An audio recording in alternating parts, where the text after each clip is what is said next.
to the Brewed for Life podcast. So, want to get into some stuff on this episode that talks about life and work. So, if you had to pick one thing about work that really, really bothered you, what would it be? Is it that you spend so much time away from home? Is it that the communication at work stinks? Is it broken promises? Is it that you don't feel like your work is being recognized? Do you feel like you're not appreciated as an employee for the things that you do? I think all of those questions are common things that people face when they're at work. Now, luckily, I work in a job right now where I get to split my time sometimes on the road and sometimes at home, so I don't get to miss a lot of the things that I missed before. And I am extremely grateful for being able to have the opportunity to have a job like this where I get to do those things and I get to be with my family a little bit more. I don't get to miss the weekends like I did before working in retail. I get the opportunity to really enjoy more of my life, and I'm blessed for that. When I was working in retail, you are pretty much at the beck and call of whatever the company wants. And when I was in retail, the base requirements and what the policies of that company is that they really expected you to be there on the weekend, Saturday and Sunday. And they wanted all managers to work 8 to 5 and one night until 8 o'clock. Now, depending on how you are as a manager, depends on how you manipulated that schedule to be able to satisfy not just your work needs, but your home needs. And it's not always easy when you work in retail to balance that work-life, structure.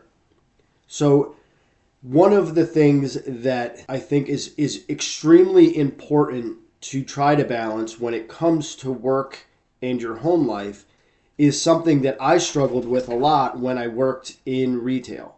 And that is shutting your mind off when you leave work and being able to reconnect back with your home life, I think is extremely important. Because if you can't shut off the nonsense, the rat race, and all the stuff that goes on at work, then you really are not 100% dedicated to what's going on at home when you are there.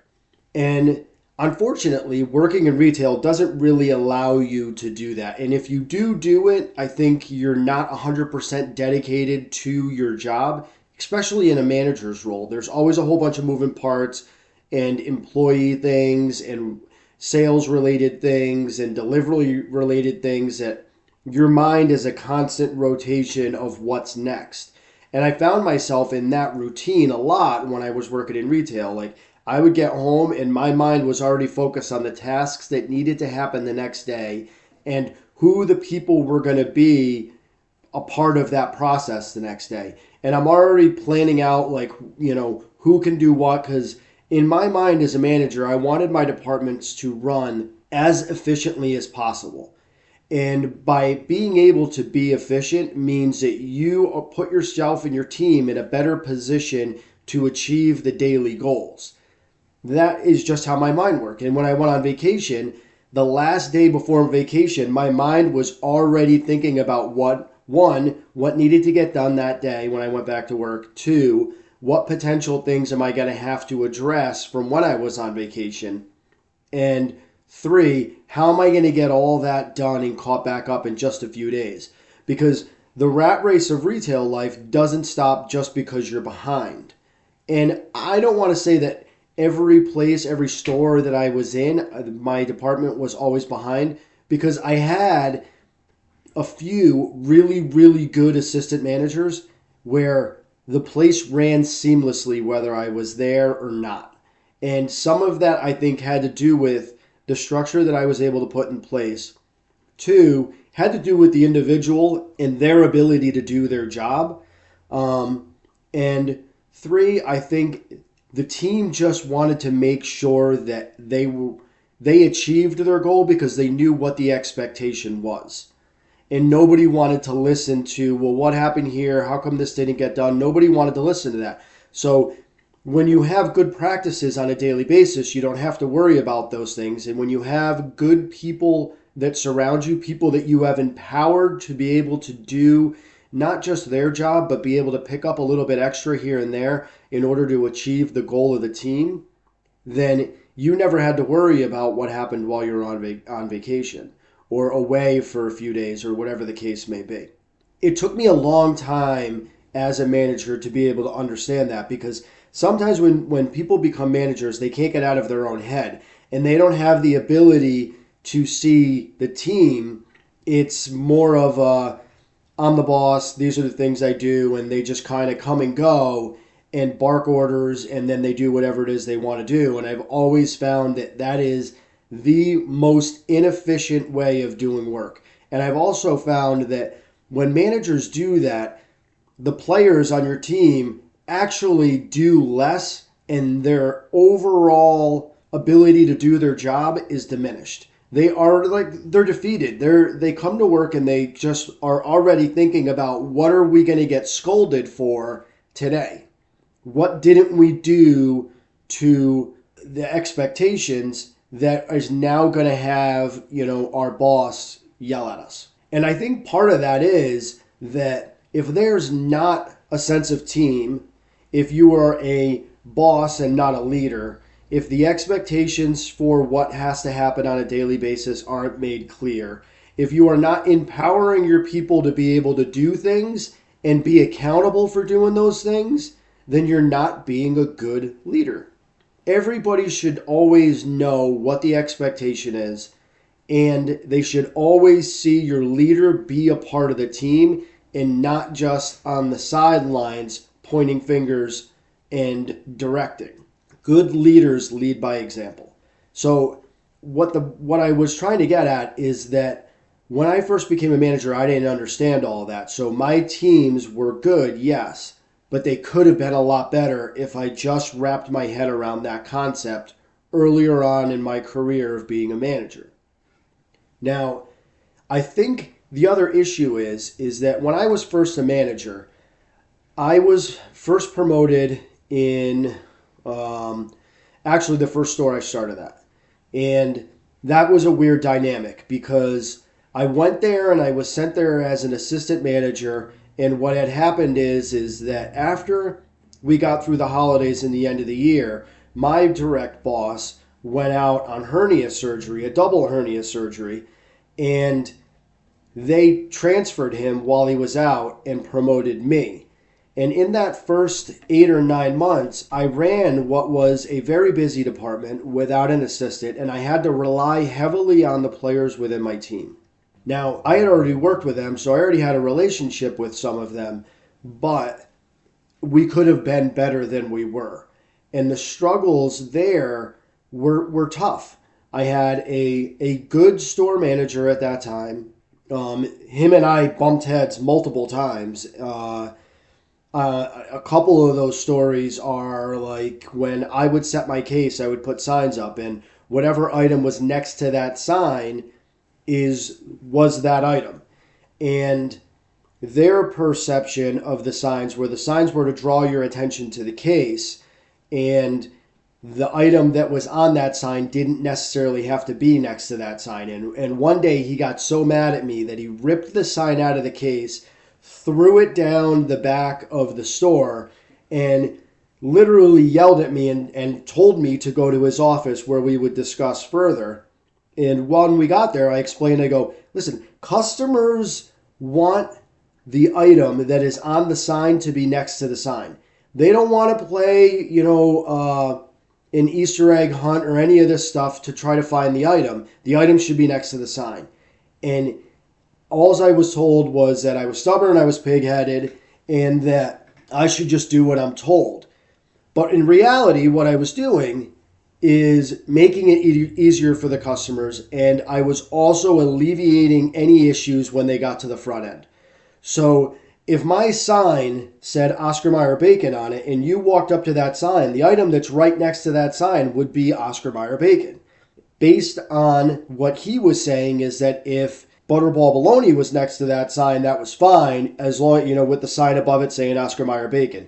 Now, Customers don't always read signs. And when they do, they read the sale price or whatever the sale is, but not the item that's associated with that. So that would always lead to major issues when they got to the front end to check out, which is why I changed what I was doing to alleviate a lot of those issues.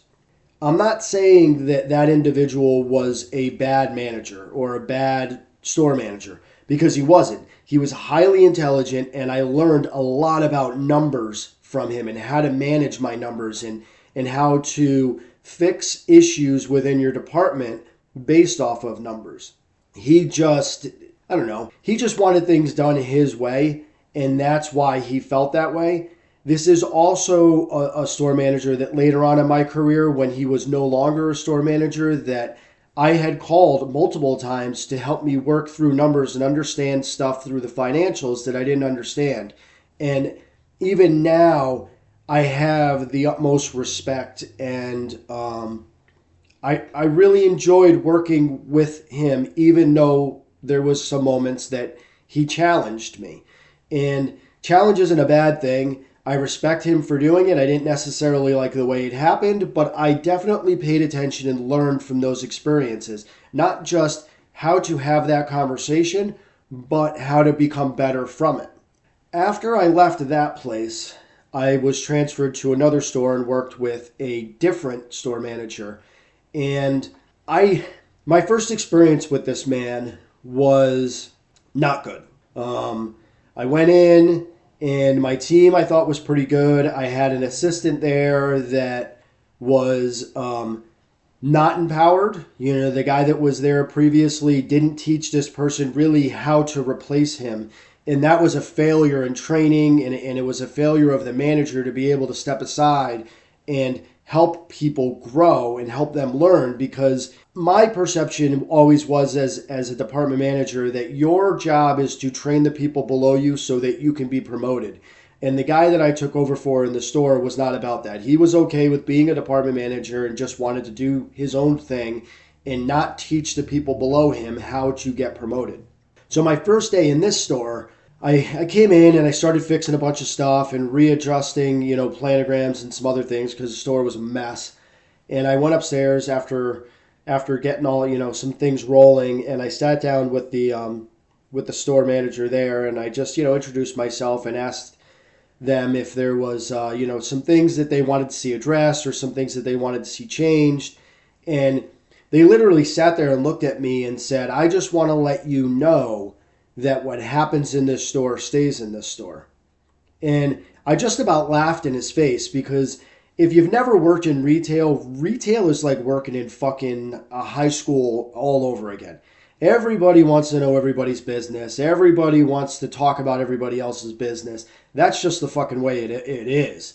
And I don't know what the hell this guy was thinking, but like, your business isn't staying here. People are going to talk, and it's going to get around. That's just the nature of working in retail, and he must have lived in a bubble or whatever, but that was that.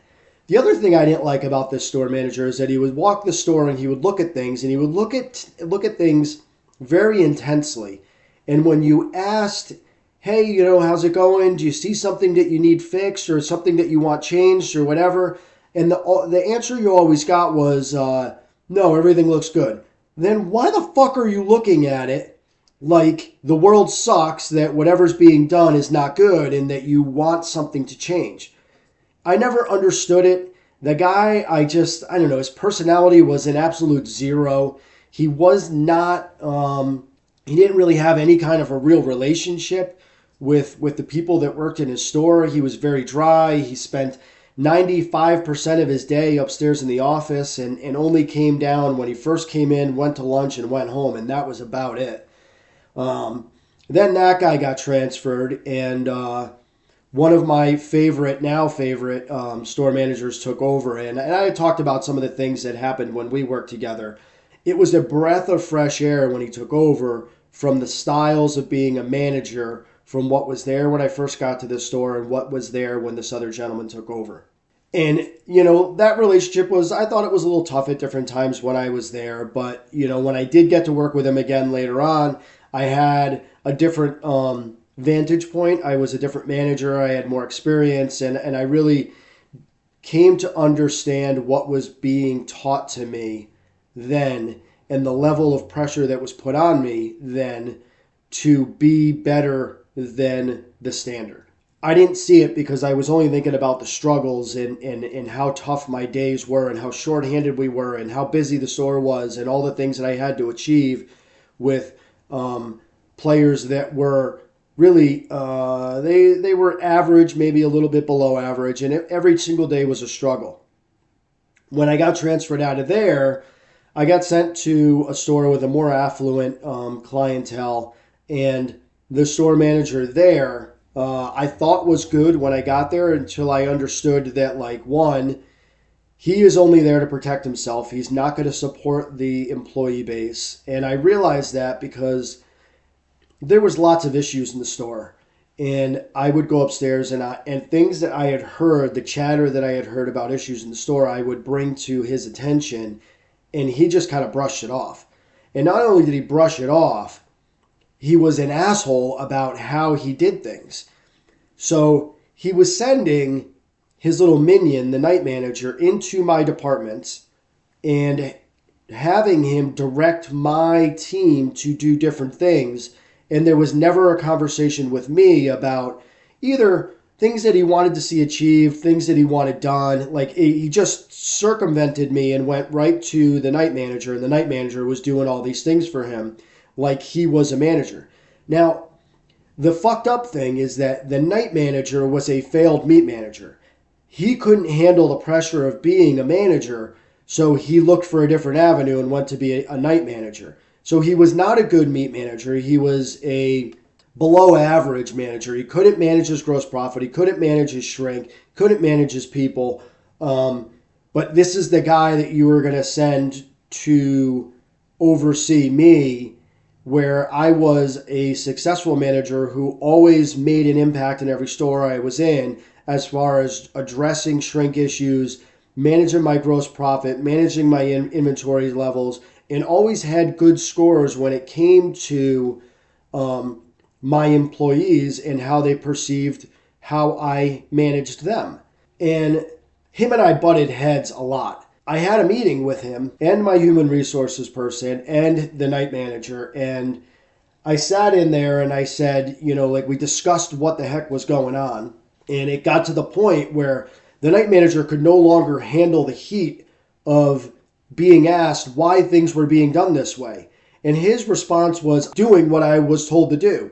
And I looked at my store manager and I said, I have come in your office and I have had multiple conversations with you on what was going on, and you said nothing. You denied all of it.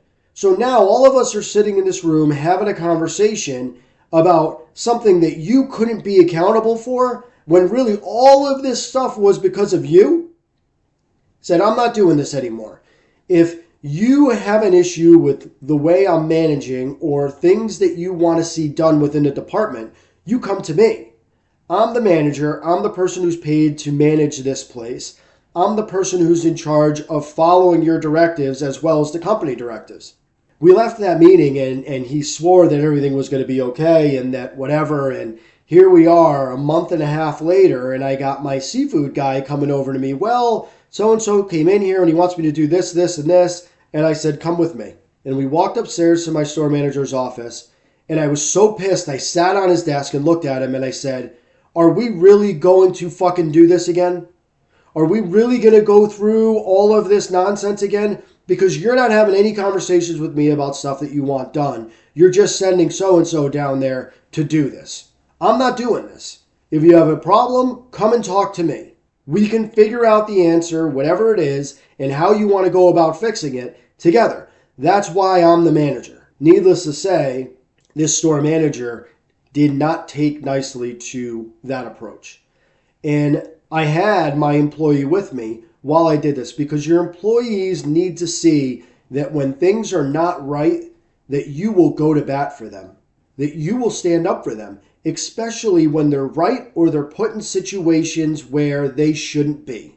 So needless to say, 2 weeks later, I got transferred out of there, or a few weeks later, and I got sent to another store where, again, I walked in taking over from the guy that I had taken over before. The place was a disaster. I literally almost walked out and quit my job that day because it was so bad. That store was being run by a store manager that was non-confrontational. Everybody was the greatest, and that led to a lot of the problems that were going on in that store. Nothing got addressed, everything was brushed off or swept under the carpet, and it created a lot of problems. The night manager in that store, because the store manager was so weak and so anti-confrontational, the night manager was the direct opposite. She was very much confrontational, and she bullied her way to being pretty much the one that was running the store. Because of it, the store manager and I, as much as I liked the guy as a person, he was super nice and he really did care about people.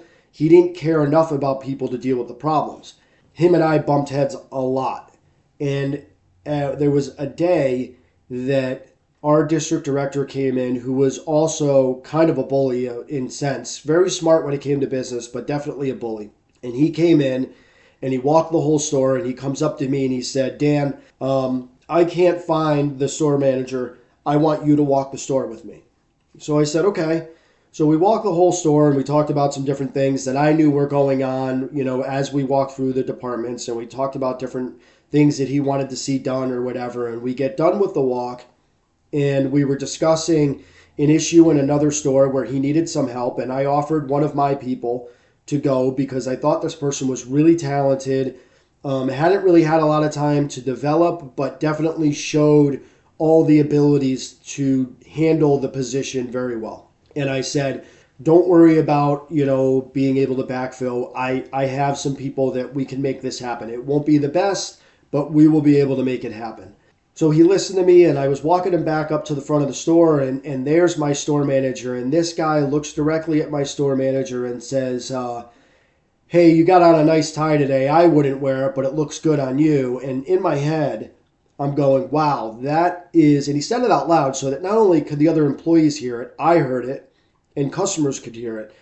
And I just thought about, that is one of the most disrespectful things you could ever do to an individual. You don't scold them or yell at them or any of those kind of things on the sales floor in front of people. It's bad business. And it should never happen. But it did. Eventually, after seeing this a few times, I went upstairs to his office and I said, can I just share something with you? I said, why do you come to work and deal with this? Why do you come in and these people, they just fuck with you and they treat you like shit? Why do you come in and deal with this? A man at your age, you have plenty of money. Why don't you just retire? You don't need this. You don't need to be demeaned like this on a daily basis. And what happened is he eventually stepped down to be a night manager and enrolled in the store manager that I had just had issues with at the previous store, who then had been told when he came in that the store that he was taking over was being run by two very successful and talented managers, myself being one and the produce manager being the other, and that he should leave us the fuck alone, because if it wasn't for us, the store would not be on the trend that it is on, and the growth of the store would not be what it is without us. And he did. He came in and he left us really alone, but he was also very hands-off because he stopped caring. He just was riding the wave. I think he was looking for a way to get out and change his job or whatever, but he just didn't give a shit anymore. It was not a great experience. And then from there, I got transferred to another store that was pretty busy, and I had a phenomenal crew there, and we just found a way to make it happen. And there, I was working for one of the guys that I thought was one of my advocates in the company, and this is where I found out that they were just a bullshit artist, and they were about themselves.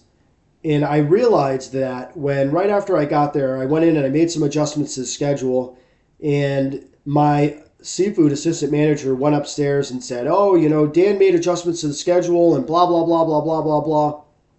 Now, the problem with this is that the seafood manager previously had been writing the schedule based on her own needs and what worked for her, but not based on business and not based on what the needs of the department were. So she had written this schedule that was way over an hours, and it just like it wasn't done to business. It needed adjustments. And so I got called in the office, and this store manager looks at me and says, I don't want you making adjustments to the schedule without talking to the seafood assistant first. And I said, last time I looked, I was the department manager. And he literally sat there and said to me that I was wrong for changing the schedule for departments that I am ultimately responsible for. And what I did was I changed the schedule to be better for business, to be more in line with the hours that were given to us, and to make sure the department was staffed right. So now you're reprimanding me because the seafood assistant decided that the schedule wasn't done properly because it didn't suit her own personal needs. And at that point I realized that you don't have any faith in me to do my job. You are not the person that you sell yourself to be. You are not supportive. When you reprimand your department manager for doing what the company expectations are and to follow the company guidelines in favor of your seafood assistant who was not following those, that's fucking ridiculous. And I lost a lot of respect for that individual then. And they also made me a bunch of promises about getting me into the store manager training program, making sure that I was in to take all these tests and whatever else to be eligible for this program, and they did none of that. All they did was ask questions as to whether or not I did it, and when I followed up, they did nothing. And it wasn't until they left and the new store manager came in, which is the guy that I had previously worked for, and he literally took the bulls by the horns and saw what I was doing in the store, realized, that I deserved an opportunity to be able to do these things. And if it wasn't for him, I would not have been in the position to take the test and see where things are going. The problem is that he didn't, and I truly believe this, he didn't have the support of the people above him to be able to do this. And what I mean by that is the company promoted a food service manager into the store manager training program that constantly had bad inventory numbers, couldn't control shrink, couldn't control their growth. The staff that worked for them was happy when she left because she was nothing. Once she was in this program, bragged multiple times about how she used herself as a female and flirted to manipulate other people to do parts of her job for her. And this is a person that we promoted over people that actually knew how to manage. And that's when I realized that I think that the DEI initiatives had gone in the wrong direction. So I am a firm believer in the DEI stuff. I do think that everybody, regardless of your religious beliefs, your color, your sexual orientation, whether you're male, female, non-binary, whatever it is that you identify as, at the end of the day, we all just want to have the same opportunity to be promoted. So if somebody who was a failed manager can be promoted into a position based solely on being a bullshit artist, meanwhile you overlook potential candidates that have shown to be successful multiple years over a 20-year career. And I'm not just talking about myself. There are many department managers that I worked with that I really felt like were fantastic managers, good numbers, their people liked them, their departments were tip-top shape every single day, whether they were there or not, and they weren't giving an opportunity to be able to be in the position that this poor manager was given.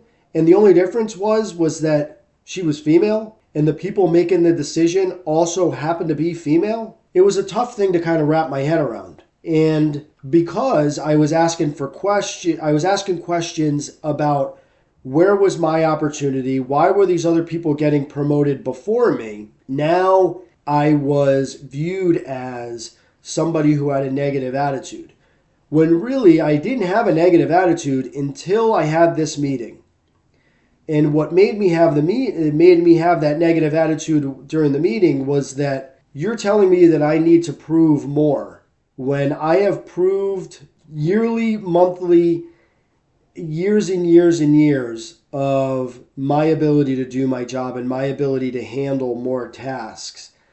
And you're going to tell me that somebody with less experience, less time to prove it, or had been an unsuccessful manager to prove any of those things deserves to be promoted or deserves to be given the opportunity over those who have shown it over years. They said that I was going to get transferred to the store and it was going to be able to give me a fresh start and an opportunity to grow. And I left that meeting and I said, fuck these people. You're sending me to another store because I asked too many fucking questions. You didn't want to give me a direct answer as to why I wasn't given an opportunity because you knew the reason why I wasn't given an opportunity was bullshit. So they sent me to this store, and the store was filthy. It was one of the grossest stores I've ever been in. Inventory was out of control. Shrink numbers were out of line. People weren't being trained. Nobody knew how to do anything. A store manager that wasn't fucking paying attention and seemed oblivious to their surroundings. I had a meeting with my store manager there, and I said, this place is terrible. And it looks like it hasn't been cleaned in 2 years.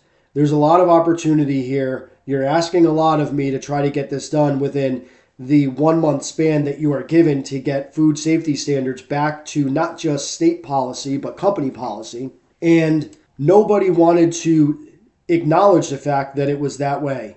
The answer I got from the person who transferred me was, well, before you start pointing fingers at somebody else, you should have looked at what you left at your other store. What I left at my other store was clean shelves, better controlled inventory, and not a mess. And for this individual to say that to me was when I was like, fuck this. I updated my resume, and I started putting my feelers out to see what the fuck was even available for me out there. And then the opportunity to have the job that I have now came along, and I fucking left. And guess what? That sneaky little bitch that fucking transferred me didn't even have the fucking common sense, the professionalism to even show up, even though I gave a 2 weeks notice, to come and say, hey, thank you for all you did. I wish you the best. Couldn't even do that. That's the kind of people that are put in charge and left to help the company that I previously worked for grow and develop people. When your leaders don't leave, when your leaders don't even show a level of professionalism, but your expectations of the people below you are to show it, I couldn't wait to get the fuck out of there. I was very lucky to have one of my peers that I thought was the best person that I worked for and learned from come and have lunch with me and say goodbye. I was lucky enough to have the director of meat and seafood drive about an hour and a half just to come down and buy me lunch the last week that I worked for the company, along with the merchandiser for meat and seafood. Those were people that genuinely understood the job that I could do on a day in and day out basis and how much I cared about the company that I used to work for. And to not get that same level of professionalism from others, I think really showcased where the company was going and the direction that the company was going, and made me happy that I was leaving. So I was happy on my last day. Walked out of there. I felt bad for the guys that were working for me because they're good people and they became better employees and more knowledgeable employees for the short time that I was there. I tried my hardest to be able to get them up to speed and teach them new things, because your team is only as good as you allow them to be. They're only as good as the tasks that you teach them and the things that you show them. I tried to do my best to fix all the damage that was done previously, but I felt bad that I had to leave them. And I left them because I needed to. For my own sanity, for my own well-being, for my own growth, I needed to get out of there. And like I said, I'm happy that I did. So that's a little bit more insight of where my retail life went and why I made the decisions that I made. To the people that are still working for that company and follow the podcast, I know there are a few of you, and I have been very blessed and proud to work with those individuals. Some of them were absolute rock stars, and even though they didn't think that they could do the job or their skill set wasn't as high as they thought it was, they didn't even see the skills that they carried and the growth and the opportunity and the potential within them. And I tried my best to show them that they had value and that they were great employees and that they brought a lot of things to the table. And I appreciated all the things that they did for me while we worked together. Like I said, it's just part of being a good leader. You have to empower your people. You have to let them know when they do a good job. You have to be supportive of them when they don't do a good job. And you have to be able to teach them where they made a wrong turn and help them develop that skill so that they don't make that turn again. Is it ever going to not happen? No, but at least if they do make that mistake again, they have the knowledge on how to go back and reflect and fix it. That's that. Again, thank you guys for listening. Thank you for following. Subscribe to the YouTube channel. Jump on and check me out on Instagram. Feel free to always send me a DM and just, say hey, or you got any questions or any of that kind of stuff. I appreciate all the feedback. And with that said, talk to you guys real soon.